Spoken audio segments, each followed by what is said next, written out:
Salmo 25, versículo 1. A ti, Senhor, levanto a minha alma. Deus meu, em ti confio. Não me deixes confundindo, nem que os meus inimigos triunfem sobre mim. Na verdade, não serão confundidos os que esperam em ti, confundidos serão os que transgridem sem causa. Amém. Até aqui a leitura da palavra de Deus. Eu tenho 2 graduações em teologia, bacharelado e o mestrado, mas além dessas 2 graduações, eu também sou formado técnico em eletrônica. E como técnico em eletrônica, quando eu tenho que fazer uma manutenção em algum equipamento, por exemplo, essa mesa de som aqui, eu não começo simplesmente a fazer medições e testes aleatórios. Porque se eu simplesmente fizesse medições e testes aleatórios, eu iria gastar muito tempo até descobrir o que está de errado naquele equipamento. Para garantir que a manutenção será feita da forma mais eficiente possível, existem 2 coisas que eu preciso saber antes mesmo de abrir o equipamento. A primeira é como o dispositivo deve funcionar, o que ele deve fazer, como ele deve trabalhar. E a segunda é de que formas ele não está funcionando. Com essas informações, eu faço uma lista, não necessariamente escrita, pode ser uma lista mental, eu faço uma lista de possíveis causas para o problema. E essa lista eu começo das causas mais plausíveis para o problema até as menos prováveis. Pode ser isso, pode ser aquilo, pode ser aquele outro, de repente aquilo lá. E a partir dessa lista é que eu começo a fazer testes e medições. A partir da causa mais provável em direção a menos plausível. Fazendo dessa forma, a manutenção ela é feita de forma mais rápida e mais eficiente. Consegue chegar rapidinho no problema.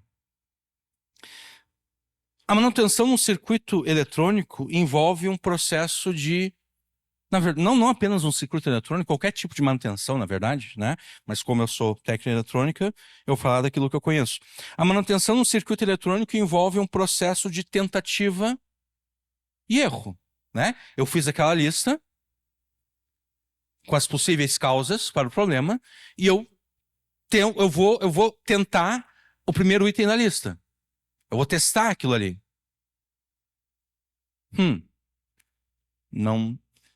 A leitura tá como deveria ser, então provavelmente não é esse o problema. Eu vou para o segundo item da lista. Então é tentativa e erro, mas não é um processo de tentativa e erro aleatório. Tem uma lógica por trás desse processo de tentativa e erro. Num certo sentido, todos nós somos como circuitos eletrônicos que não funcionam adequadamente. Todos nós somos como circuitos eletrônicos que não estão funcionando como deveriam. E ao contrário do que você talvez esteja pensando, a razão pela qual você não funciona adequadamente não são as circunstâncias adversas e angustiantes pelas quais você está vivendo. A razão pela qual você não funciona adequadamente é mais fundamental do que essas circunstâncias angustiantes por você enfrentadas e, na verdade, é anterior a essas circunstâncias. A razão fundamental pela qual você não funciona adequadamente é o pecado. As circunstâncias que te são desfavoráveis, no máximo, fornecem a ocasião para você deixar de funcionar adequadamente. pelo cometimento de um ou mais pecados. E se você percebe não estar funcionando adequadamente em meio às circunstâncias que te causam sofrimento, saiba que você já não estava funcionando adequadamente antes dessas circunstâncias surgirem. A questão é que você não tinha detectado o problema, ou então você até percebeu o problema, mas resolveu ignorá-lo. Porque muitas vezes nós fazemos isso, né? Pensando agora de novo no equipamento eletrônico. Muitas vezes nós percebemos que não está funcionando como deveria, mas a gente ignora. Eu já fiz isso, né? Quando eu tinha o meu computador antigo, eu tive que comprar esse novo aqui há quase 2 anos atrás, porque o antigo deu o que tinha que dar e não tinha mais como, mas ele tinha várias coisinhas que não funcionavam adequadamente. Mas eu não estava disposto a colocar dinheiro naquele computador, né? Eu não estava disposto a trocar aquilo que deveria ser trocado, porque seria colocar dinheiro fora, a meu ver. Eu pensei o seguinte, não, eu vou usar.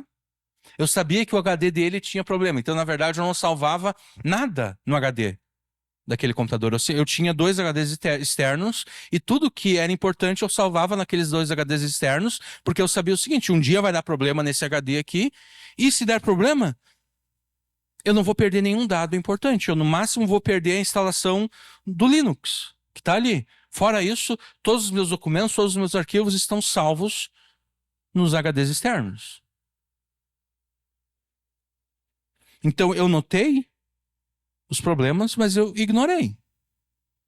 Pensei, não vale a pena. Eu vou deixar, quando estragar, aí eu compro um computador novo. Eu vou deixar esse computador aqui dar o que ele tem que dar. Quando estragar, eu compro um novo.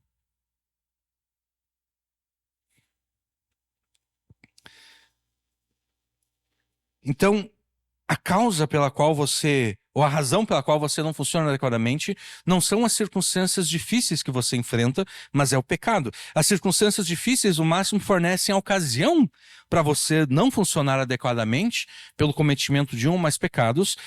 E se você percebe que não está funcionando adequadamente em meio às circunstâncias difíceis, se você percebe que as circunstâncias difíceis estão te fazendo pecar, saiba que você já não estava funcionando antes, quando tudo estava bem. Você já não estava funcionando antes, quando não havia nenhuma circunstância difícil. A única razão é que você não percebeu que não estava funcionando adequadamente, você não percebeu que estava pecando, ou você percebeu que estava pecando, mas ignorou. Da mesma forma que eu ignorei os problemas do meu computador antigo.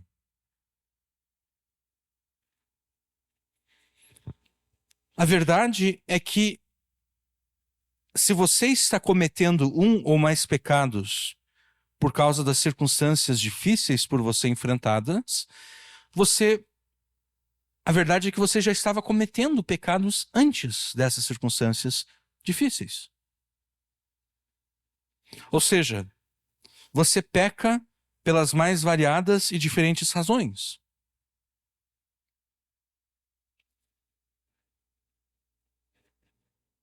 E diferente de mim, Deus não precisa fazer medições e testes para descobrir as diversas razões pelas quais você peca.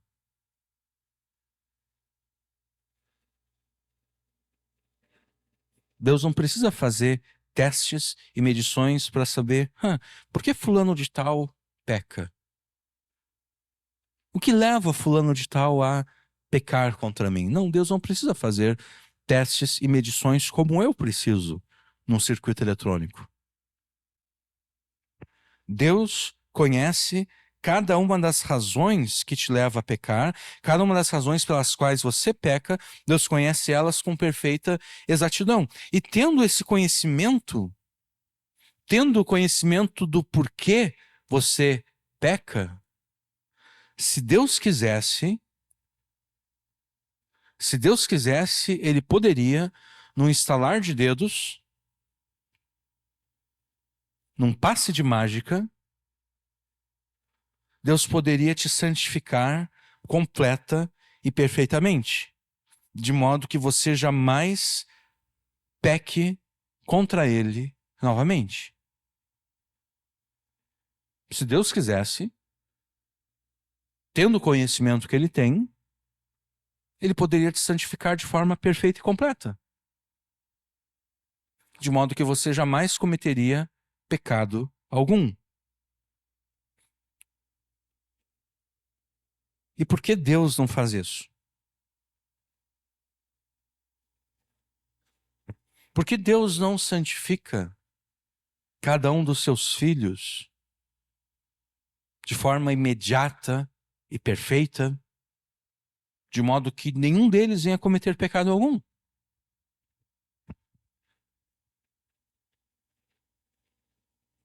Deus não faz isso por uma simples e importante razão. Se num estalar de dedos, se num passe de mágica, ele te santificasse de forma perfeita e completamente, de forma perfeita e completa, de modo que você jamais pecasse contra ele novamente, você seria santo. Você seria perfeitamente santo. Mas essa santidade não teria nenhum valor, porque ela estaria desassociada, ela estaria divorciada de qualquer resquício de maturidade espiritual.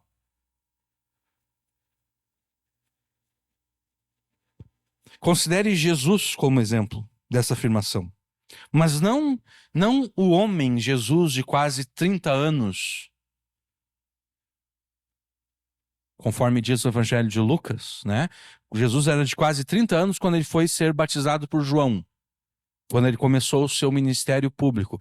Considere Jesus, mas não esse Jesus de 30 anos. Considere o bebê Jesus, recém-nascido, deitado numa manjedoura. O bebê Jesus, recém-nascido e deitado numa manjedoura, por ser o Filho de Deus encarnado, por ser verdadeiro Deus e verdadeiro homem, Jesus, bebê, é um ser completamente santo. Mas mesmo a santidade do Jesus recém-nascido, embora seja vital confessá-las de forma absoluta e sem hesitação, mesmo a santidade do Jesus recém-nascido possui pouco valor.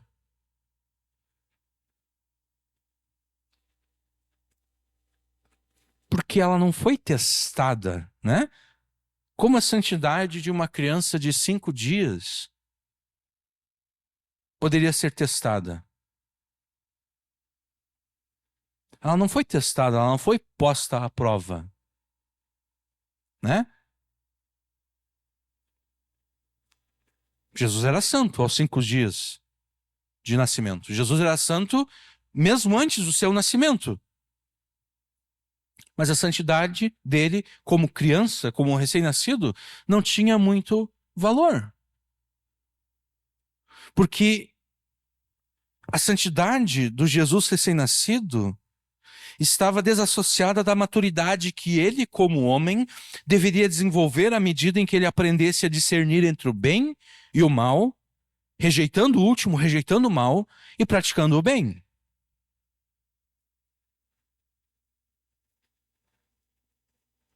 É somente por essa razão que o escritor de Hebreus, antes de afirmar que Jesus aprendeu a obediência pelas coisas que ele sofreu, ou seja, antes de afirmar que Jesus superou cada dificuldade progressivamente, cada vez progressivamente mais terrível, que desafiava a sua integridade, né? A vida de Jesus foi uma vida marcada pelo sofrimento, e a cada novo sofrimento, o nível do sofrimento aumentava, culminando na cruz. Quando o escritor de Hebreus afirma que Jesus aprendeu a obediência pelas coisas que sofreu, o escritor de Hebreus está afirmando que a cada nova dificuldade, progressivamente mais terrível, que desafiava a integridade de Jesus, Jesus respondia com a sua obediência à lei de Deus. E não pela prática do pecado. Jesus é Jesus é contrário a nós nesse sentido, né? Porque a nossa tendência é que a cada novo sofrimento nós respondamos com o pecado. Aconteceu uma dificuldade, aconteceu uma tragédia aqui, outra lá, e nós pecamos, porque nós pensamos que o jeito de vencer a dificuldade, o jeito de vencer a angústia é o pecado, é a desobediência. Jesus não. Jesus aprendeu a obediência por aquilo que ele sofreu. Antes de afirmar isso, então, o escritor de Hebreus, ele afirma isso em 5:8, que Jesus aprendeu a obediência pelas coisas que ele sofreu. Antes de afirmar isso, o escritor de Hebreus afirmou que Jesus é o perfeito sumo sacerdote, porque pela sua santidade, associada à maturidade pela qual ele sempre rejeitou o pecado, ele pode tanto se compadecer das nossas fraquezas, como também nos prover de graça e misericórdia nas ocasiões em que somos tentados pelo pecado. Jesus pode se compadecer porque ele, como nós, também foi tentado. Ele, como nós, diante do sofrimento, ele foi tentado a responder com o pecado. É por isso que ele pode se compadecer. Ele entende o que é o sofrimento e ele entende o que é o pecado se apresentando como a solução para o sofrimento.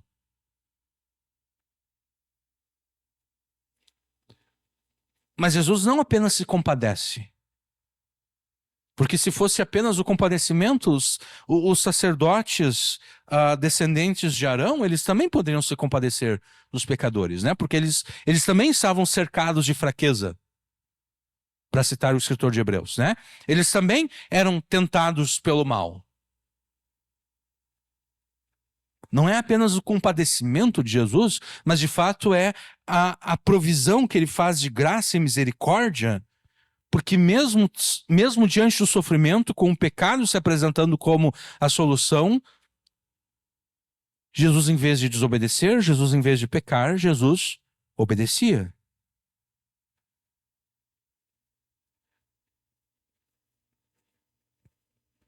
É por essa razão que Paulo afirmou que a responsabilidade dos ministros da palavra, ele afirmou isso em Efésios 4, versículos 11 ao 13, a responsabilidade dos ministros da palavra é garantir que os seus ouvintes alcancem a maturidade do próprio Jesus,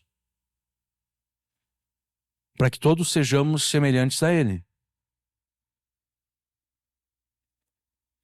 Ele mesmo concedeu uns para apóstolos, outros para profetas, outros para evangelistas e outros para pastores e mestres, com vistas ao aperfeiçoamento dos santos, para o desempenho do seu serviço, para a edificação do corpo de Cristo, até que todos cheguemos à unidade da fé e do pleno conhecimento do Filho de Deus, ao estado de pessoa madura, à medida da estatura da plenitude de Cristo. Há um tempo atrás eu vi alguém falando acerca desse texto aqui, e a pessoa estava dizendo que esse texto significava que no céu todo mundo teria 33 anos como Jesus tinha 33 anos ao morrer. Eu falei, mas que besteira é essa? Não, Paulo aqui está falando acerca de maturidade. Paulo não está falando aqui que no céu todo mundo vai ter 33 anos. Não, Paulo está falando aqui que o propósito de Deus é que todos os filhos de Deus cheguem à maturidade espiritual do próprio Jesus. Que nada mais é do que ser conformado à imagem de Jesus, conforme Paulo escreveu em Romanos 8. Né? Todas as coisas cooperam para o bem daqueles que amam a Deus, e o propósito de Deus, esse bem que é alcançado por todas as coisas na vida do Filho de Deus, esse bem é transformar os filhos de Deus à semelhança do próprio Jesus. Ou seja, é fazer com que cada filho de Deus seja tão maduro como o próprio Jesus.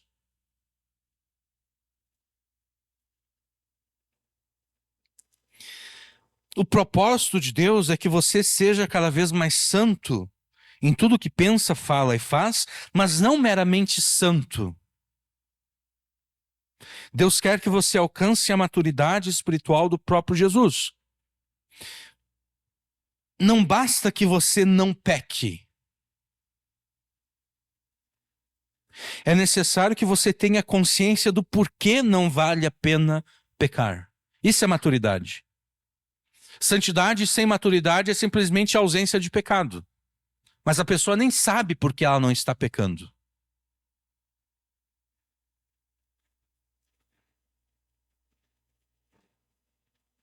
Santidade com maturidade é o não pecar exatamente porque a pessoa sabe por que ela não deve pecar.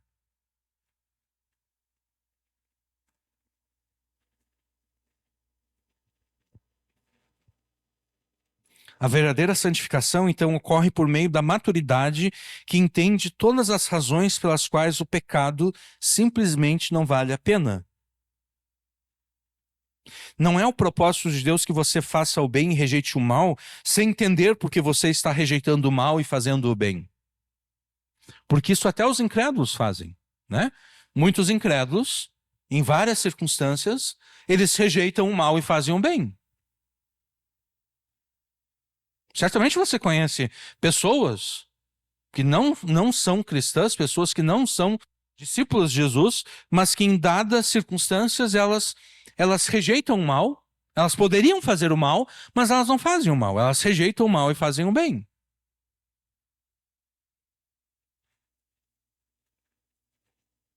O propósito de Deus não é que você faça o bem e rejeite o mal sem entender por que está rejeitando o mal e fazendo o bem. O propósito de Deus é que você conscientemente tome decisões acertadas segundo a sua palavra, por saber que não há decisão ou escolha melhor do que aquelas que ele te ordena na Escritura.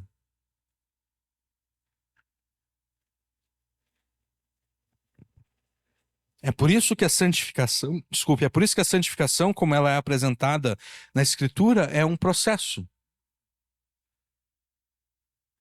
A santificação é um processo, uma vez que não existe verdadeira santificação se não houver maturidade. E a maturidade, ela ocorre ao longo do tempo, né? Um fruto ele não nasce maduro.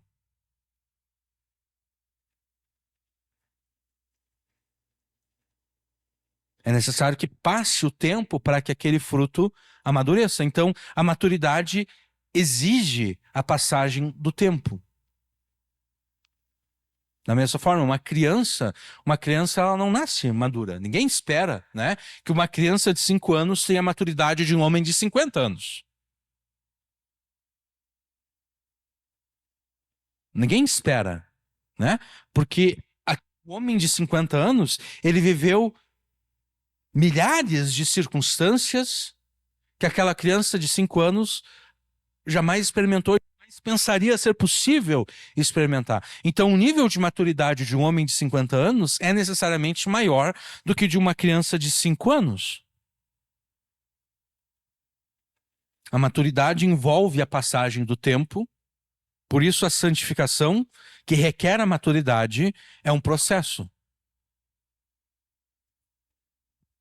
E pressupondo que você seja um discípulo de Jesus, Deus opera em você essa santificação que ocorre mediante a maturidade, através de circunstâncias adversas e angustiosas. Porque assim como Jesus aprendeu a obediência por aquilo que ele sofreu, assim também aqueles que pertencem a Jesus. Deus usa as angústias, as adversidades, para tocar aquilo que em você ainda está afetado pelo pecado.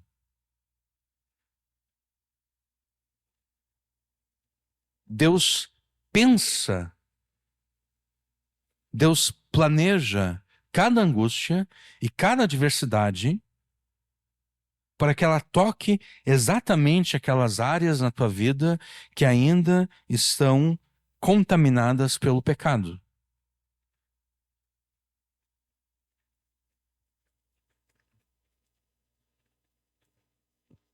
Para que de forma prática, consciente e progressiva,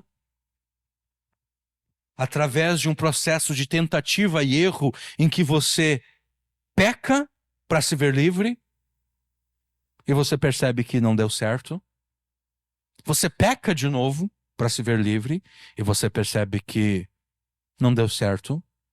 Você finalmente vem aprender que apesar das suas promessas de alegria e prazer, o efeito do pecado em você será sempre a destruição e a morte.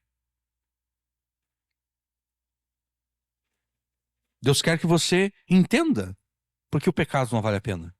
E é por isso que ele cria circunstâncias exatamente que vão tocar aquelas áreas na tua vida que são dominadas pelo pecado para que você peque. Para que você peque e para que você perceba, eu pequei, eu pensei que eu ia me ver livre dessa circunstância e não deu certo.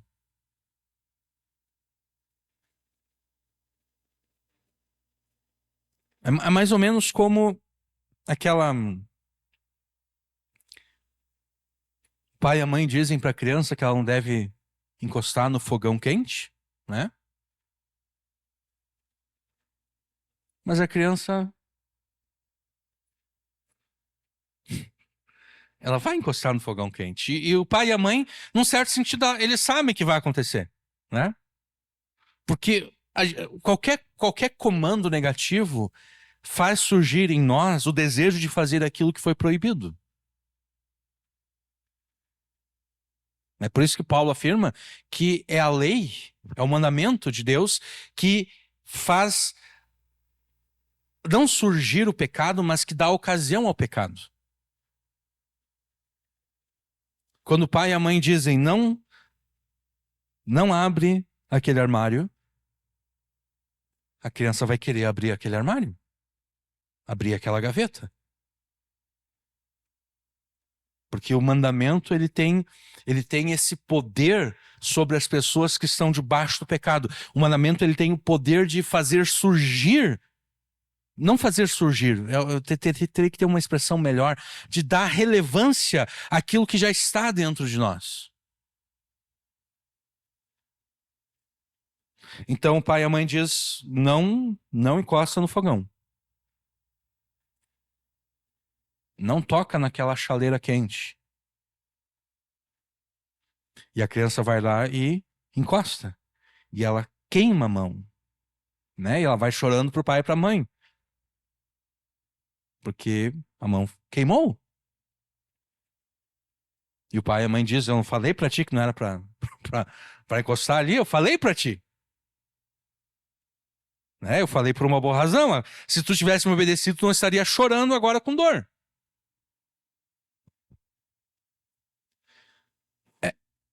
O propósito de Deus com as circunstâncias difíceis é que nós façamos exatamente isso. Que nós toquemos no fogão, que nós toquemos na chaleira quente para que a gente queime a mão e a gente perceba, aquilo que Deus ordena realmente faz sentido. Aquilo que Deus proíbe na sua lei, faz sentido ele proibir. Porque quando eu faço aquilo, eu me dou mal.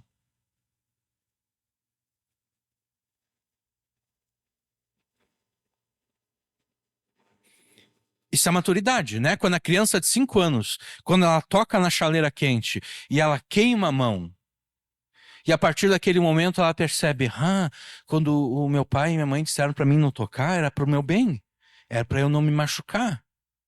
Quando dá esse clique na mente da criança, ela amadureceu um pouquinho, né? Ela tem muito ainda para crescer em termos de maturidade, mas ali deu um avanço no amadurecimento dela. Ela percebeu que não é o mandamento não é porque a mãe e o pai são chatos ou qualquer outra coisa, não. A razão do mandamento é que o pai e a mãe não querem que o seu filho e a sua filha se machuque.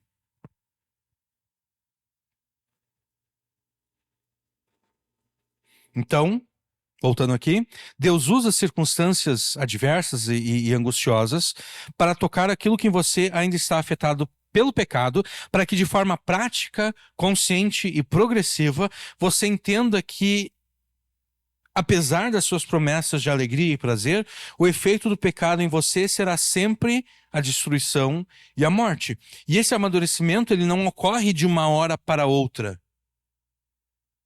Ele ocorre através de um processo de tentativa e erro. Muitas tentativas e muitos erros. Muitas tentativas e muitos erros, pelos quais você percebe que apenas a boa, agradável e perfeita vontade de Deus pode te restaurar para que você viva e experimente o bom propósito de Deus escrito e ordenado na sua palavra. Mas e se você não quiser? Se você não quiser progredir em maturidade como Jesus progrediu durante seu ministério terreno? E se você, ao contrário de Jesus, nós afirmamos antes que diante do sofrimento, Jesus sempre respondia com obediência à palavra de Deus, com obediência aos mandamentos de Deus, e se você quiser fazer o contrário de Jesus? E se diante do sofrimento, em vez de responder com obediência, você quiser responder com o pecado? O que vai acontecer então? Bom, pressupondo que você é um verdadeiro discípulo de Jesus, se você resistir a crescer em santidade e maturidade, as circunstâncias adversas e angustiosas pelas quais Deus determinou operar em você a santificação e maturidade, essas circunstâncias vão aumentar, tanto em duração quanto em intensidade. E isso porque Deus te ama. Porque se Ele não te amasse, se Ele não te considerasse filho seu, se você fosse um bastardo do ponto de vista espiritual, Ele não se importaria em te corrigir para que você participe da sua santidade. É o que o escritor de Hebreus afirma em Hebreus 12. Né? Se você não é corrigido por Deus, se você não é disciplinado por Deus, é porque você não é filho. Né? Da mesma forma que você não está preocupado em disciplinar aquelas crianças, aqueles adolescentes que não são teus filhos. Né? Por que você estaria preocupado em discipliná-los? Eles não são teus filhos. Eles não são tua responsabilidade. Você não ama aquelas crianças e aqueles adolescentes. Você não está preocupado se aquelas crianças e adolescentes vão crescer para serem homens e mulheres corretos e que fazem o bem. Não, você está preocupado apenas se os teus filhos vão crescer para serem homens e mulheres corretos e que fazem o bem. Deus age da mesma forma com relação àqueles que não são filhos dele.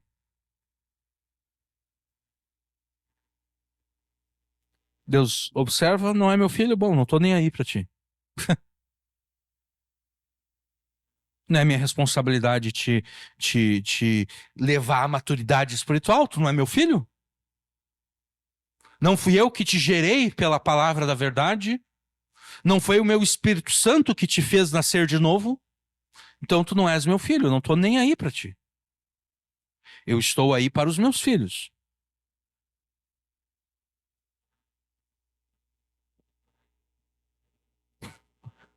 Lembrei de uma coisa aqui, mas não vou falar. Pressupondo que o teu arrependimento de pecados é genuíno e que a tua fé em Jesus é verdadeira, Deus te tem como filho seu. E Deus jamais abandona os seus filhos ao pecado. O que significa que se você recusar a crescer em santidade e maturidade, mediante as circunstâncias adversas que Ele ordenou sobre a tua vida, Ele vai fazer com que essas circunstâncias aumentem, tanto com respeito à duração, como também com respeito à intensidade.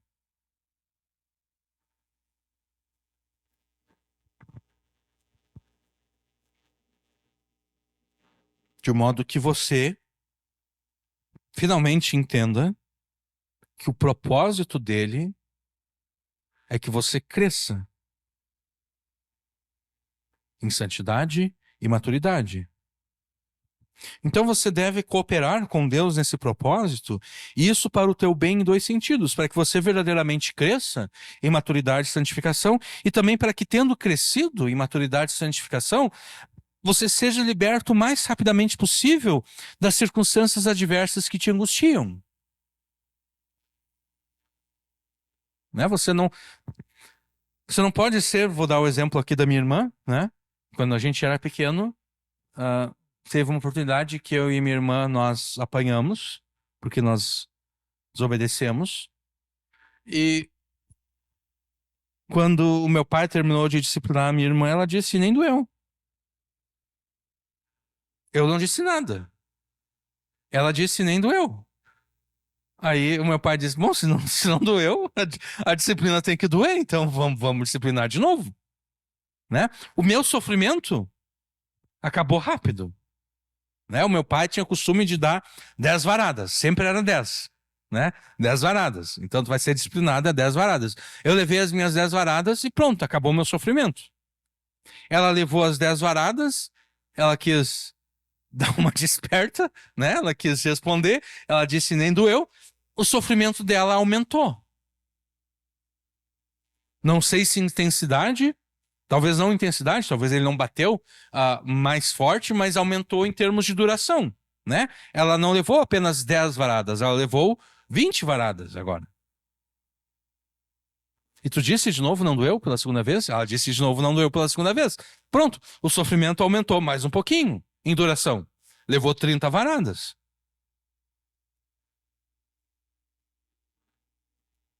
Quem tu?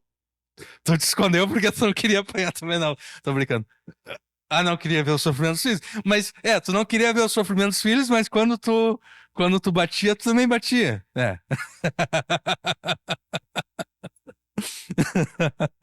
Tá. Onde é que eu tô aqui? Então, se você é esperto, e você deveria ser esperto, né? Eu falo esperto aqui, eu estou usando como sinônimo de sábio. Se você é sábio, você deveria cooperar com Deus quando Deus te leva a viver uma circunstância difícil. Você deve perceber o seguinte, Deus ordenou essa circunstância difícil aqui porque Deus quer que eu progrida um pouco mais em santidade e maturidade. Então eu vou cooperar com Deus. Eu vou cooperar com Deus para que o propósito dele na minha vida se cumpra. E para que, tendo se cumprido o propósito dele, esse sofrimento acabe o mais rápido possível.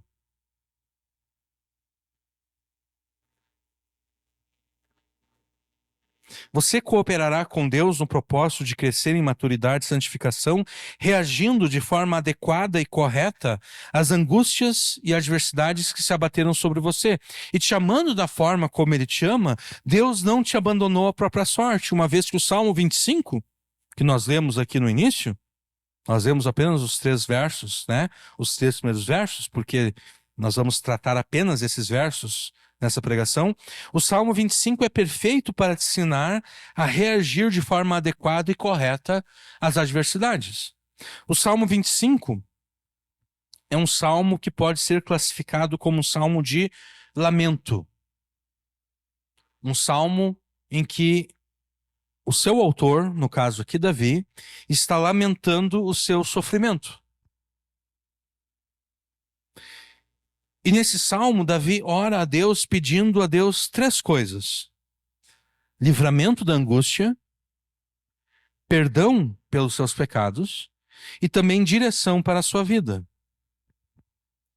E o interessante do Salmo 25 é que ele não apresenta esses 3 pedidos de forma isolada uns dos outros, como se eles fossem passos a serem dados de forma consecutiva. O primeiro passo é pedir o livramento da angústia, o segundo passo é perdão dos pecados e o terceiro passo é direção para a vida. Não. Esses pedidos são feitos de forma repetida em diferentes partes do Salmo. De modo que há um relacionamento mais complexo entre esses pedidos do que uma mera lista de passos consecutivos a serem dados. Muito mais do que passos consecutivos, o Salmo 25 te dá uma estratégia unificada e orgânica para que você saiba como enfrentar a angústia e a adversidade de forma vitoriosa. E nós consideramos aqui a vitória como sendo aproveitar a adversidade para crescer em maturidade e santidade, e então se ver se ver livre da dificuldade o mais rápido possível. Isso é ter vitória no contexto dessa e das próximas mensagens. É aproveitar o sofrimento para crescer em santidade e maturidade, e então, tendo crescido, se livrar do sofrimento o mais rápido possível. Porque alguém poderia pensar, não, se Deus propõe o sofrimento para o meu próprio bem, né? Se Deus propõe o sofrimento para que eu cresça em santidade e maturidade, então não faz sentido eu pedir que Deus ponha um fim ao sofrimento. Não, faz todo sentido porque Davi pede o fim do sofrimento. Mas não faria sentido alguém pedir o fim do sofrimento ao mesmo tempo que a pessoa não está cooperando com Deus no objetivo de Deus ao ordenar aquele sofrimento.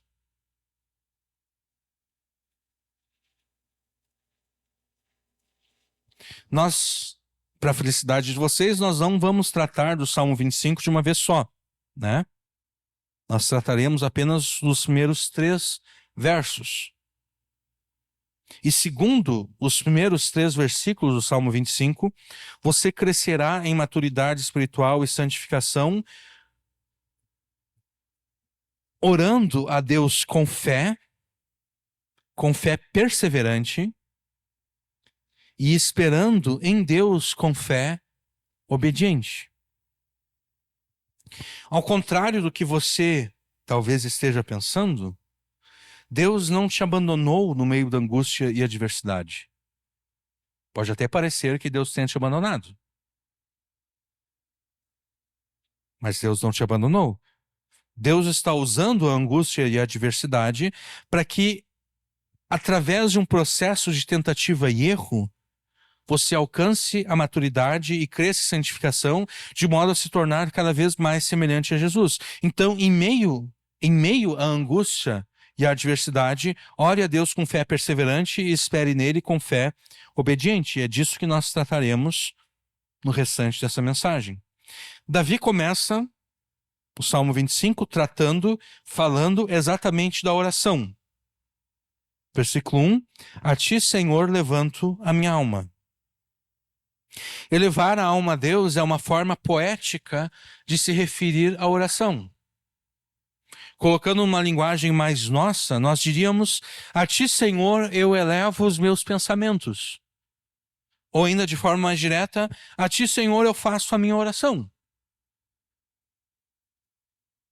A oração é um exercício espiritual dos mais importantes para nós, sem o qual nós não conseguiremos sobreviver neste mundo. Eu vou repetir. A oração é um exercício espiritual dos mais importantes, sem o qual nós não conseguiremos sobreviver neste mundo. Mas apesar da sua importância, a oração é, via de regra, desprezada por todos nós. As nossas orações, na maioria das vezes, são orações mecânicas,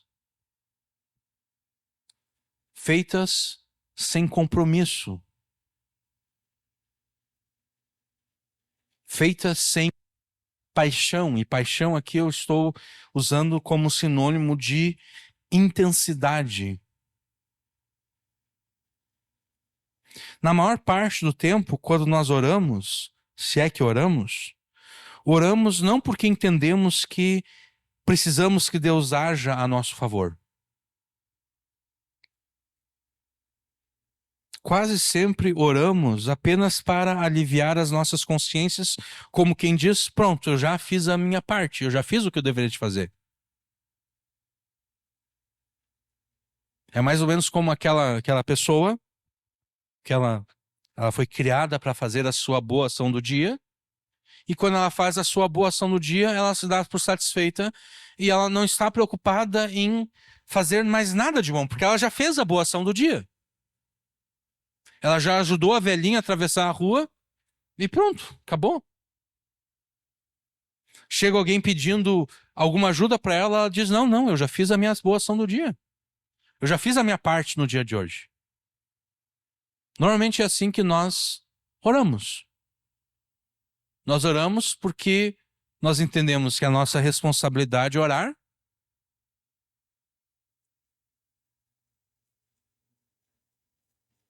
E quando nós terminamos, nós dissemos: bom, pronto, já fiz o que eu deveria ter feito.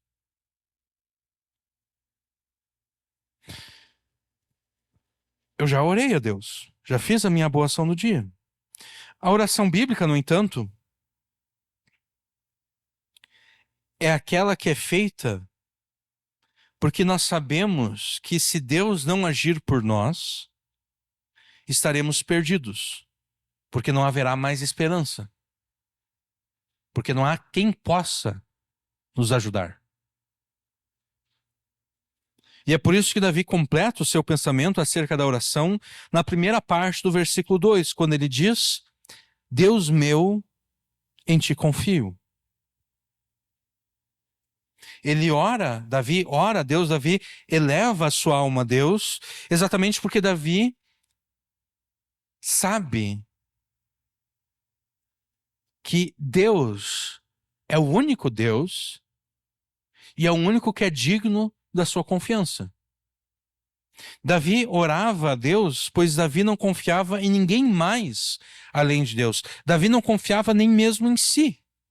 Porque se ele confiasse em si, Davi não procuraria Deus para resolver os seus problemas. Ele mesmo resolveria os próprios problemas sem pedir auxílio a Deus. Mas Davi não confiava em si. Davi não confiava em ninguém além de Deus, nem mesmo em si próprio. Davi confiava apenas em Deus. E é por isso que Davi, então, ora a Deus. Quando os discípulos de Jesus pediram que Jesus os ensinasse a orar, isso em Lucas 11, Jesus ensinou os discípulos que a verdadeira oração, aquela oração eficaz, aquela oração que recebe de Deus aquilo que pede, é a oração que é feita com fé perseverante. E Jesus conta uma parábola, né, do homem que ele precisa de alimento, ele precisa de pão, porque ele recebeu uma visita, e ele não tem o que dar à sua visita, ele não tem o que apresentar para a pessoa, ele não tem o que pôr à mesa, e ele sabe, opa, tô caindo aqui. Ele sabe que o seu vizinho, ele viu o vizinho na padaria, ele viu que o vizinho comprou mais pão do que o necessário. Ele pensou: vou lá pedir pro meu vizinho um pouquinho de pão para apresentar aqui para minha visita. Ele vai lá e bate na porta e o vizinho não quis dar o pão. A boa educação diria o que para nós? Quando a gente bate na porta de alguém e a pessoa diz: olha, eu não quero te atender, não sei o quê, o que a boa educação nos ordena? Que a gente vai embora, né? Quem é o louco que vai ficar batendo palma, batendo na porta da pessoa, apertando a campainha de alguém que já disse: eu não quero te atender, né? A gente simplesmente vai embora. Pois aquele homem, ele não fez isso. Ele continuou insistindo, ele continuou batendo. E Jesus disse: olha, se aquele homem não se levantar para dar o pão por ser amigo do seu vizinho, ele vai se levantar para dar o pão pelo incômodo. E Jesus diz: é assim que vocês devem orar. Vocês devem orar até o ponto de parecer que vocês estão incomodando a Deus.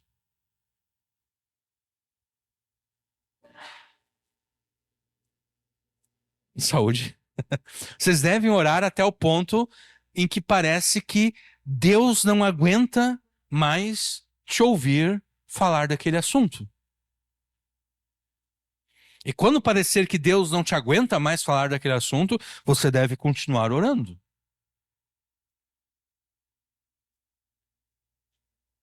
É isso que Jesus afirma. Isso em Lucas 11. Em outro lugar, em Lucas 18, Jesus, mais uma vez, mostrou que a oração que obtém de Deus aquilo que pede é a oração que é feita com fé insistente. E daí ele contou uma outra parábola, a parábola da viúva que insiste com um juízo injusto até ser ouvida.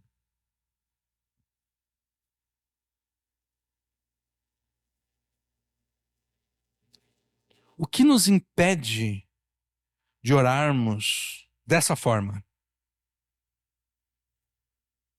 Porque certamente você já desistiu de várias orações, né? Certamente você já começou a fazer orações a Deus por um determinado assunto, por uma determinada circunstância, e você orou por uma semana, 2, 3 semanas, 1 mês, 2 meses, 6 meses de repente, mas de repente talvez você parou de orar, você desistiu. Você não obedeceu Jesus. Você desistiu no meio do caminho. O que nos impede de orarmos com essa fé perseverante e insistente que foi ensinada por Jesus? Certamente são muitas as razões que nos impedem de orar dessa forma, que nos impedem de orar com fé perseverante e insistente. Mas para os propósitos deste sermão, nós vamos citar e explicar apenas 2 outras razões, tá?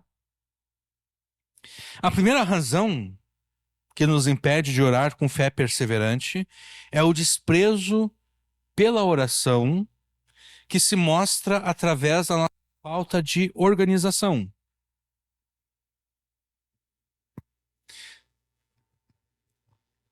Se não organizarmos os nossos compromissos diários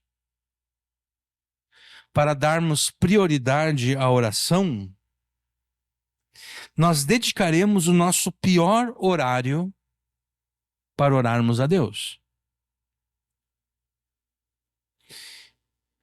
E você sabe o que acontece quando dedicamos o nosso pior horário para orarmos a Deus? Das duas, uma. Ou nós oraremos de forma rápida e descuidada, ou então nem mesmo oraremos.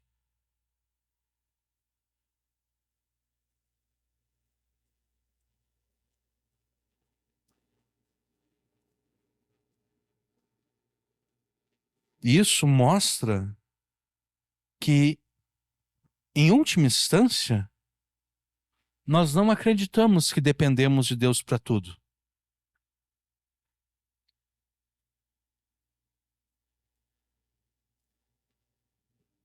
Essa falta de organização, essa displicência, é sintoma de um problema mais sério,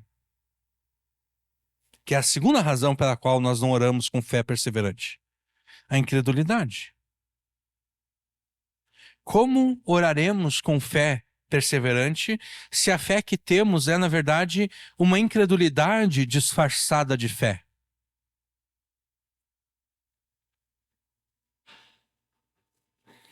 Se você separa o seu pior horário para orar a Deus, o que isso diz acerca da tua fé e confiança em Deus? Se você separa o pior horário para orar a Deus, você claramente pensa que Deus não tem nenhuma consequência nem importância para a tua vida e para as suas circunstâncias. Porque essa é a própria definição de incredulidade, né? Incredulidade nada mais é do que pensar que Deus não tem nenhuma consequência nem importância para a vida e para as circunstâncias. Se você pensa que pode continuar vivendo neste mundo sem a ajuda, sem o auxílio de Deus, você é igualzinho aos incrédulos que desprezam a Deus, ainda que você se diga crente em Jesus.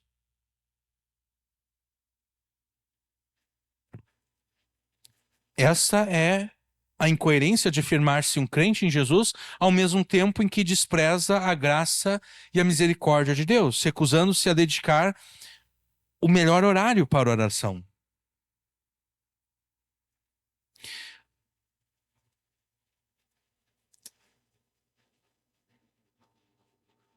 muitas vezes a gente entende algo errado. Deus comunica a sua graça e misericórdia, Deus concede essa graça e misericórdia aos seus filhos através daquilo que na teologia recebe o nome de meios de graça. Os meios de graça nada mais são do que os meios pelos quais Deus concede a sua graça e misericórdia aos seus filhos. E existem muitos meios de graça na Escritura, mas talvez os três mais importantes sejam a oração, a leitura e o estudo da palavra de Deus e o culto público. De que modo Deus concede graça aos seus filhos? Através da oração, através da leitura e estudo da palavra e através da participação do culto público a Deus. Talvez, conscientemente, você até confesse ter plena necessidade da graça e misericórdia de Deus, porque afirmar o contrário seria um disparate total, né? Um crente afirmar, não, eu não preciso da graça de Deus, não, eu não preciso da misericórdia de Deus, seria uma bobagem sem tamanho, né? Então, conscientemente, você confessa precisar da graça e misericórdia de Deus. Mas ao separar o seu pior horário para a oração, o teu pior horário para a oração, a verdade é que na prática você despreza tanto a graça de Deus quanto a sua misericórdia. Porque você coloca em último lugar aquilo pelo qual Deus determinou te conceder graça e misericórdia, a oração.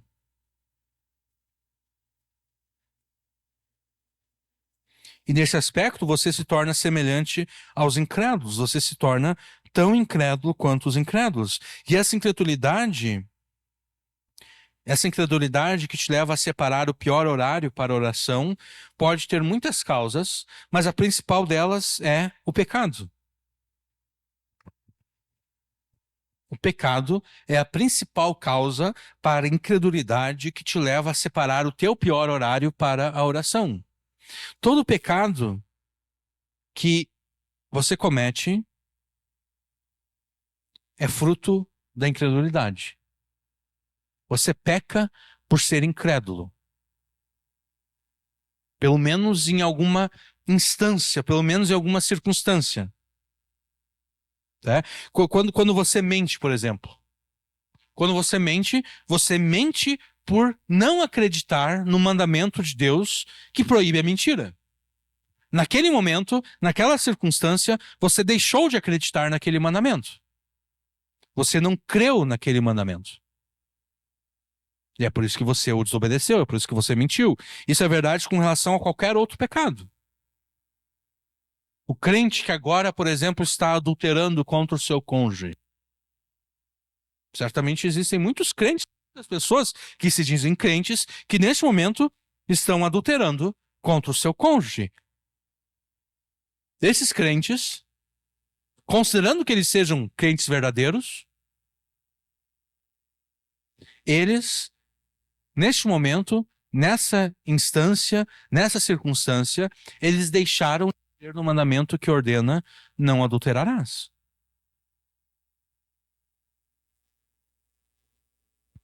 Sempre que você peca por causa da incredulidade com relação aos mandamentos de Deus. Aprofundando um pouquinho mais, sempre que você peca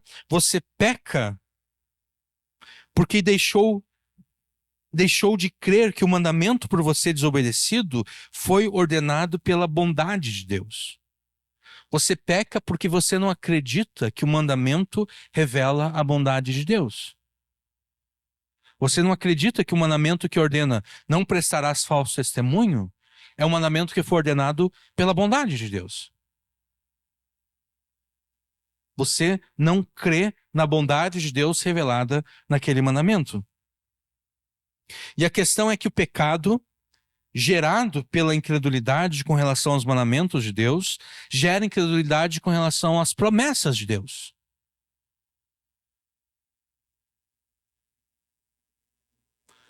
O pecado gerado pela incredulidade com relação aos mandamentos de Deus, gera a incredulidade com relação às promessas de Deus, porque a incredulidade é um ser faminto que nunca se satisfaz.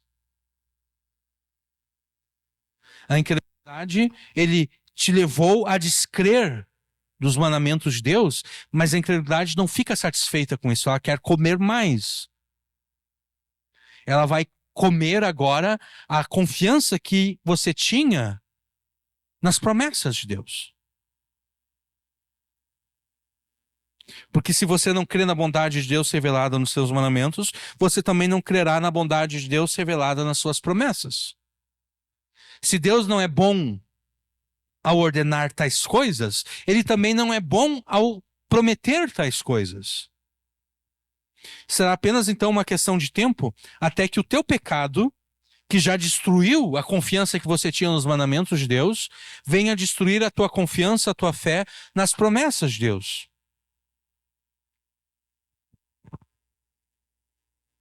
E a consequência será o quê? A consequência será você desprezar a oração. Porque ou você virá a crer que não precisa de Deus, não precisa da ajuda de Deus, ou então você virá a crer que Deus nem mesmo quer te ajudar. São duas ideias bem diferentes, mas o efeito delas é o mesmo. O efeito delas é o desprezo pela oração. O que você deve fazer, então, para que consiga ser insistente com Deus em oração, orando a Deus com fé perseverante, com uma fé que não desiste, né? A fé do crente deve ser como o brasileiro, né? Anos atrás tinha aquela propaganda, né? Eu sou brasileiro e não desisto nunca. A fé do crente deveria ser assim. Uma fé que não desiste. Uma fé que persevera em pedir aquilo que deseja e necessita. O que você deve fazer então para ter essa fé que insiste com Deus em oração, que ora a Deus de forma perseverante? Bom, em primeiro lugar, reconheça não, desculpe. Em primeiro lugar, confesse os teus pecados a Deus com um arrependimento de pecados verdadeiro, para que a incredulidade não avance mais sobre o teu coração. A incredulidade já te fez pecar contra Deus, já te fez descrer dos mandamentos de Deus. Não permita que essa incredulidade agora avance sobre o teu coração, te fazendo descrer das promessas de Deus. Confesse os teus pecados a Deus com um verdadeiro arrependimento de pecados. Reconheça também que você precisa da ajuda de Deus em todas as coisas, e que se Deus não te ajudar, você estará completamente perdido.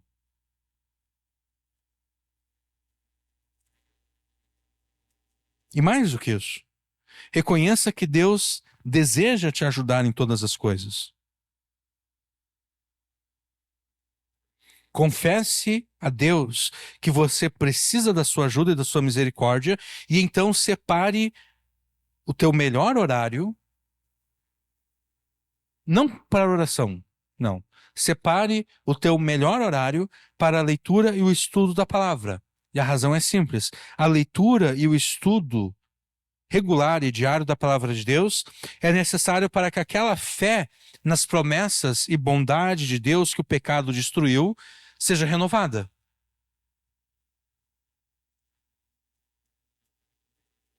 Então, ao mesmo tempo que a tua fé nas promessas e bondade de Deus está sendo renovada, separe o teu melhor horário para a oração a Deus. O teu melhor horário deve ser dedicado à leitura da Escritura e à oração a Deus. Isso é o que significa buscar, não apenas isso, né? Mas isso está incluído no mandamento de buscar em primeiro lugar o reino de Deus e a sua justiça.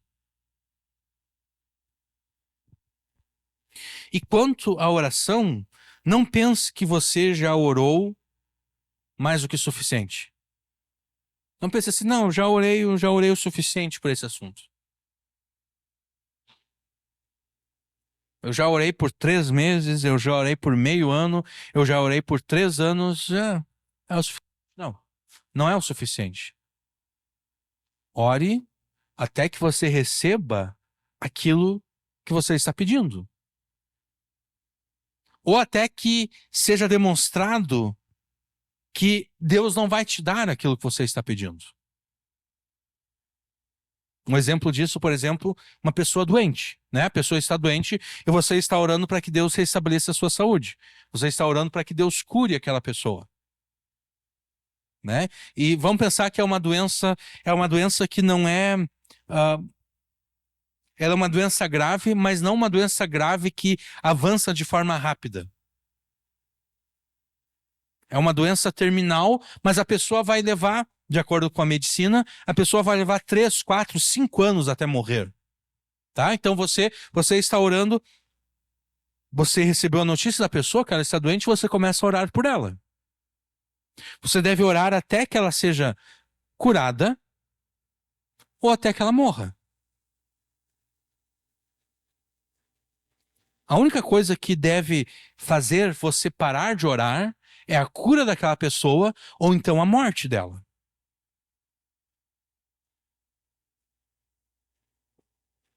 Você não pode pensar, não, eu já orei, os médicos deram para essa pessoa 3 anos e eu já estou orando por 3 anos, ela até agora não morreu, eu vou parar de orar. Não, não, continua orando.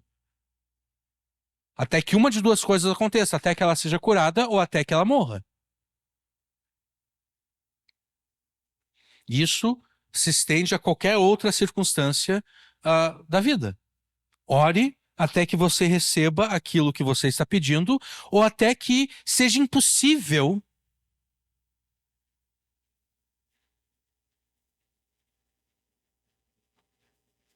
Sim, sim, mas é isso. Até. Quer ver, ó, uma outra forma de explicar. Quer ver, ó? Eu falei da morte, mas a gente pode falar em termos de relacionamentos, né? Um cara se apaixona por uma mulher e ele está orando a Deus por aquela mulher. Vamos imaginar que os dois são crentes, né? Ele está orando por aquela mulher, tudo, mas aquela mulher resolve se casar com outro homem. Quer dizer, a partir do momento que aquela mulher resolveu se casar com outro homem, está claro que não era o propósito de Deus que esse cara aqui se casasse com aquela mulher, né? Então, quer dizer, ele deve orar por aquela mulher até que ela se torne sua mulher ou até que ela se case com outro homem. Entendeu? Até que seja impossível eu receber aquilo que eu estou pedindo, né? Quer dizer, se ela se casou com outro homem, agora é impossível que ela se case com aquele outro lá, né? Então é esse o sentido. Orar até que você receba aquilo que está pedindo, ou até que aquilo que você está pedindo se mostre impossível do ponto de vista lógico. Explicando melhor. Impossível do ponto de vista lógico. Porque existem coisas que são impossíveis, não do ponto de vista lógico, e existem coisas que são impossíveis do ponto de vista lógico. Por exemplo, um quadrado jamais pode ser um círculo, né? Ou é quadrado, ou é círculo.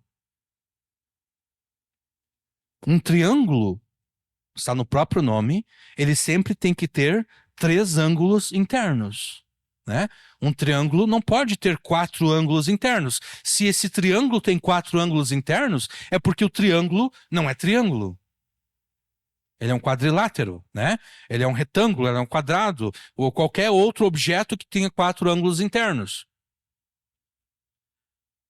Então, a impossibilidade lógica é exatamente essa, né? Deus não pode fazer um triângulo circular. É uma impossibilidade lógica essa.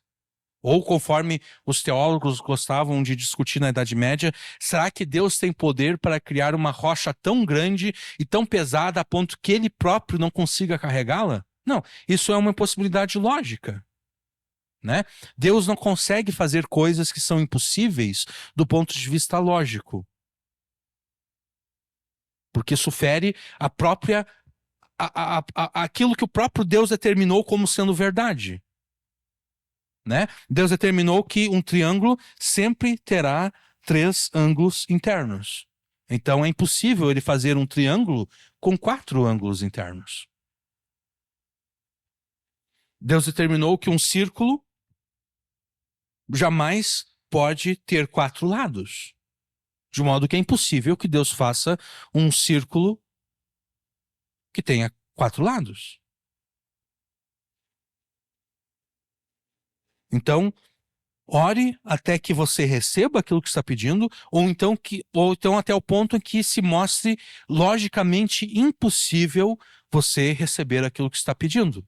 A pessoa morreu, ou então a mulher se casou com outro homem, é logicamente impossível agora, não faz sentido continuar orando.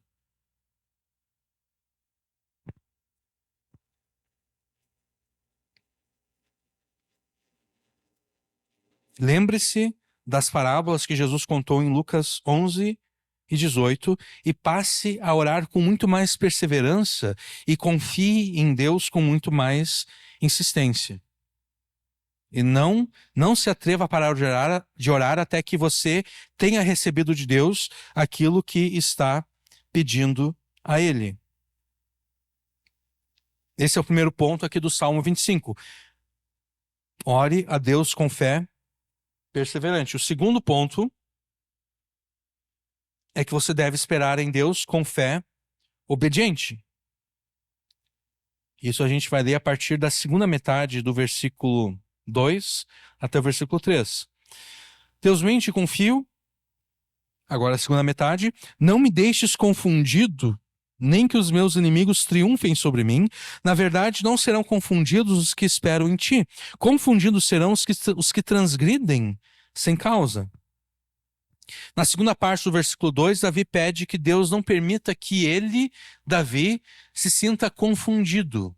Uma outra tradução coloca aqui que ele não se sinta envergonhado e nem que os seus inimigos triunfem sobre ele. O que significa ficar confundido? O que significa ficar envergonhado? Bom, ficar confundido e envergonhado aqui tem o sentido de ter a sua esperança, de ter a sua confiança em Deus frustrada. Davi está pedindo que Deus não permita que ele, Davi, tenha a sua esperança e confiança em Deus frustradas. É como se Davi estivesse dizendo a Deus, Deus, não permita que eu fique envergonhado por ter confiado no Senhor. Não permita que eu fique envergonhado diante das pessoas que não confiam no Senhor, que eu fique envergonhado por ter confiado no Senhor, por ter esperado no Senhor. Não permita que eu me envergonhe diante delas. Pelo contrário, faça com que elas se envergonhem. Faça com que elas fiquem confundidas.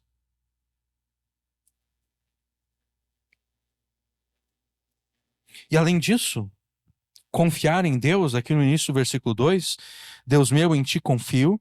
Confiar em Deus tem o mesmo sentido de esperar em Deus no versículo 3. Na verdade, não serão confundidos os que esperam em ti. Então, Davi, no versículo 2, ele pede que Deus não permita que ele fique confundido, que ele fique envergonhado por ter confiado em Deus.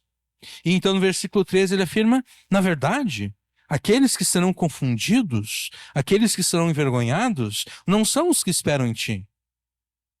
Os que serão confundidos e envergonhados são aqueles que não esperam em ti, são aqueles que transgridem sem causa. Esperar em Deus aqui no versículo 3 tem o mesmo sentido de confiar em Deus no versículo 2. E o sentido de confiar e esperar é ter a certeza de que Deus responderá à oração que é feita. O sentido de confiar e esperar é de que Deus fará aquilo que está sendo pedido a ele. Nos versículos 2 e 3, Davi também cita os seus inimigos, aqueles que transgridem os mandamentos de Deus, né? Ele fala aqui, aqueles que transgridem sem causa. Transgredir aqui pressupõe um mandamento que está sendo desobedecido, né, o mandamento de Deus. Eles desobedecem o mandamento de Deus sem causa e por isso eles pecam contra Deus.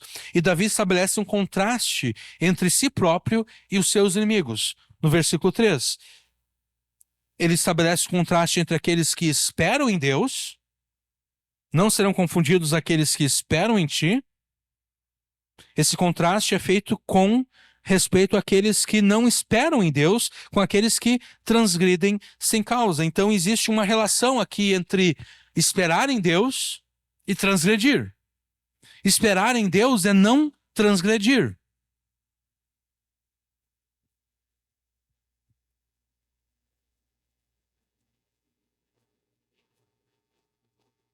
Talvez você já tenha ouvido esse clichê. Talvez um dia você estava se queixando para alguém acerca de algum problema que você está enfrentando e você ouviu a pessoa dizendo: irmão, irmã, espere em Deus. Ou de repente você mesmo disse isso a alguém. A pessoa, o irmão chegou até você reclamando de algum problema, de alguma circunstância difícil, e você disse: espere em Deus, irmão.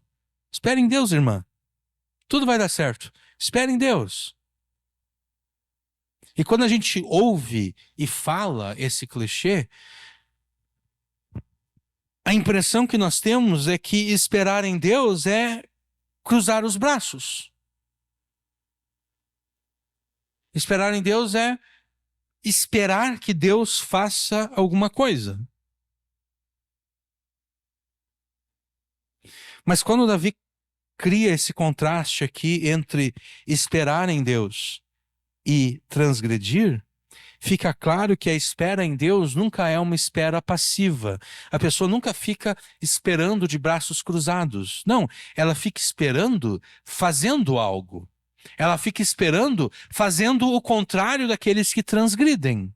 Porque o contraste é exatamente esse. O contraste é entre os que esperam e aqueles que transgridem. O que é o contrário da transgressão ao mandamento de Deus? É a obediência. É a obediência, né? Então, esperar em Deus nada mais é do que obedecer em Deus. Obedecer a Deus, desculpe. No ponto anterior, nós mostramos que a incredulidade com relação aos mandamentos de Deus nos torna incrédulos com relação à bondade e às promessas de Deus. Por conseguinte, você demonstra crer na bondade de Deus obedecendo os seus mandamentos. Você demonstra crer nas promessas de Deus, obedecendo os mandamentos de Deus. E é por isso que o ponto que resume esses versos aqui é esperar em Deus com fé obediente. Porque ou você confia em Deus e tem esperança que Ele vai responder às suas orações, demonstrando essa confiança e fé através da tua obediência a Ele, ou então a tua desobediência a Deus demonstra que você não confia e não crê em Deus. A prova factual da tua confiança e fé em Deus é a tua obediência a Ele. E eu não coloquei esse exemplo aqui no meu manuscrito, mas eu posso citar ele. E eu já dei esse exemplo aqui várias vezes. Quando eu tive um problema, eu comecei a sentir uma dor no meu maxilar. E eu fui numa dentista, a dentista examinou, ela disse: ó, o problema é esse aqui, ó. O teu dente ciso cresceu, mas ele cresceu pela metade. E pelo jeito ele não vai crescer mais. É isso aí, ele cresceu pela metade e ele vai ficar dessa forma. E o que acontece é que, ao crescer pela metade, ficou um buraco na tua gengiva. E quando tu te alimenta, restos de comida caem naquele buraco ali. E por mais que tu escove os dentes, o alimento está ali, ele não vai sair dali. E o que acontece é que as bactérias estão se proliferando. Agora esqueci. Proliferar, né? Elas estão se proliferando ali, e é por isso que tem essa infecção, é por isso que tu está sentindo dor. Faz o seguinte, ó, eu vou te receitar aqui um antibiótico, e eu vou também te recomendar aqui um cirurgião dentista. Tu compra esse antibiótico aqui, tu faz uso dele, e tu já marca com um cirurgião para fazer a extração do teu dente ciso. Porque se tu não extrair, o antibiótico vai curar a infecção, mas em poucas semanas vai voltar de novo. E eu saí da dentista, passei na farmácia, comprei antibiótico, vim para casa, mas eu não marquei a cirurgia com o cirurgião dentista. E não é porque eu estava com medo. Eu simplesmente não queria ter o trabalho de ter que ir lá e fazer a cirurgia e depois ter que me cuidar 3 dias. E tudo porque quando tira o dente aqui, a pessoa tem que se cuidar um pouquinho, né? Eu não queria ter esse trabalho. Pensei, pra que tudo isso? Eu comprei o antibiótico, Vim para casa, fiz uso e passou a infecção, passou a dor. Mas 3 semanas depois, voltou.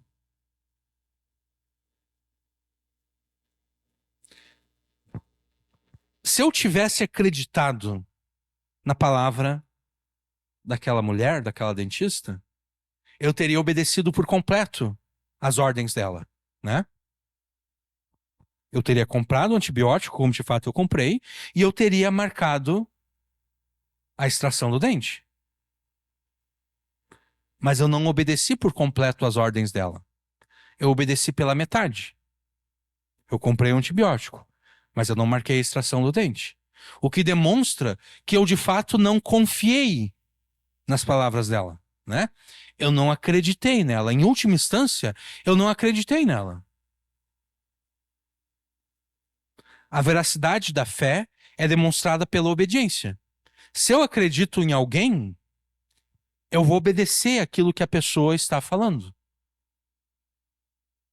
Se eu acredito em Deus, se eu acredito em Jesus, eu vou obedecer a palavra de Deus, eu vou obedecer a palavra de Jesus. Quando eu não obedeço a palavra de Deus, eu estou demonstrando que, no mínimo, eu estou crendo pela metade. E crer pela metade não é algo que agrada a Deus.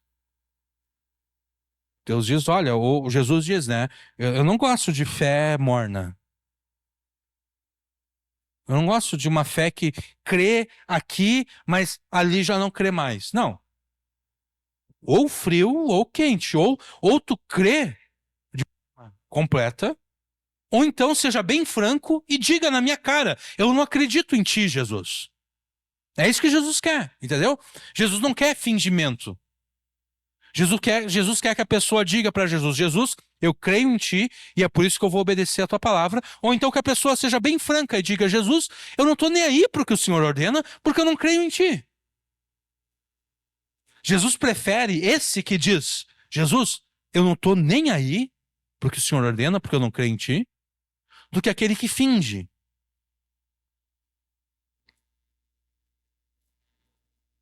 Porque aquele que finge pensa que consegue enganar Jesus, né?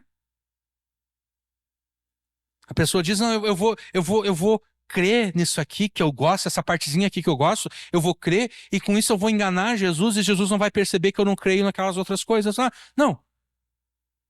Ou tu crê ou tu não crê.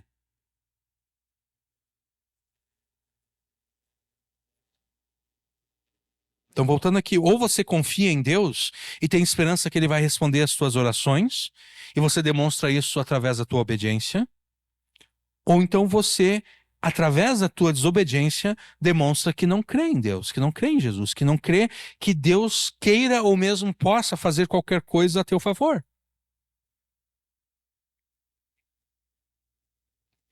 Nesses 2 versos aqui, Davi afirma que Deus jamais permitirá que aqueles que confiam nele e nele esperam se arrependam e se envergonhem de terem esperado nele, de terem obedecido a ele.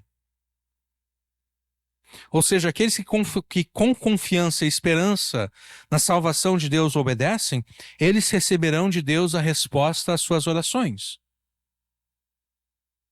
Eles não serão confundidos, eles não serão envergonhados por terem confiado e esperado em Deus. Mas aqueles que diante da angústia se entregam ao pecado, transgredindo sem causa, para usar a linguagem de Davi aqui, eles demonstram não esperar em Deus, eles demonstram não crer em Deus, eles demonstram não confiar em Deus, de modo que ainda que eles orem a Deus, a oração deles não é recebida por Deus.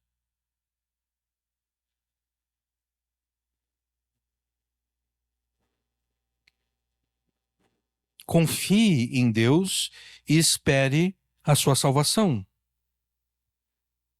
Confie em Deus obedecendo a Deus. Ore a Deus pedindo o fim daquilo que te faz sofrer.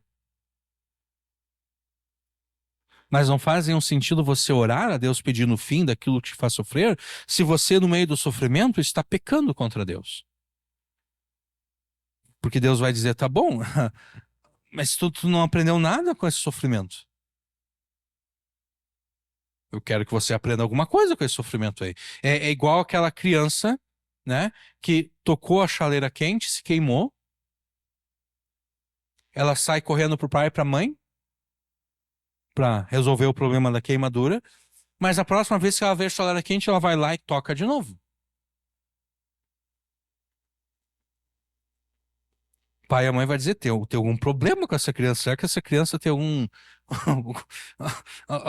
Será que ela consegue compreender as coisas direito? Porque ela já deveria saber que isso aqui não faz bem para ela. Vou ter que levar essa criança no neurologista para verificar se ela tem alguma dificuldade de aprendizado, porque é impossível. Ela se queimou e ela continua fazendo o que não deveria de fazer, ela continua se queimando. Nenhum pai pensaria isso da criança, né? Mas eu, pensando aqui, né? Essa criança tem algum problema de aprendizado. Não é possível, ela tem algum déficit que ela não consegue entender as coisas. Deus lá em cima deve estar pensando isso muitas vezes acerca de nós, né? Tudo bem, o meu filho está pedindo para que essa circunstância acabe. Mas ele não está aprendendo nada, ele continua cometendo os mesmos erros. Ele continua cometendo os mesmos pecados. Eu determinei essa circunstância aqui para que ele progrida em santificação e maturidade, mas ele não quer crescer, ele não quer amadurecer, ele não quer aprender as coisas.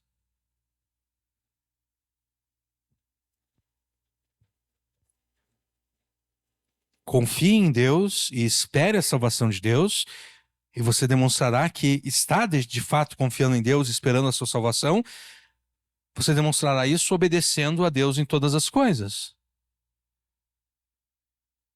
Não se juntando àqueles que transgridem sem causa, não. Obedecendo a Deus em todas as coisas. Se você fizer isso, Deus garantirá que você não será confundido, que você não será envergonhado. Você vai receber aquilo que está pedindo dele em oração.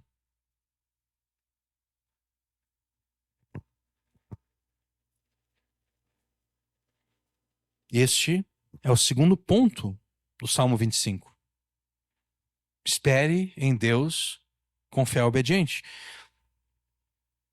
Deus não te abandonou no meio da angústia e da adversidade. Deus, de fato, está usando a angústia e a adversidade para que você aprenda, através de um processo de tentativa e erro, para que você aprenda que o pecado nada mais é do que uma propaganda falsa, uma propaganda enganosa. Você já caiu em alguma propaganda falsa, enganosa? Você viu o anúncio, você pensou, eu vou comprar aquilo ali, vai funcionar, vai dar certo.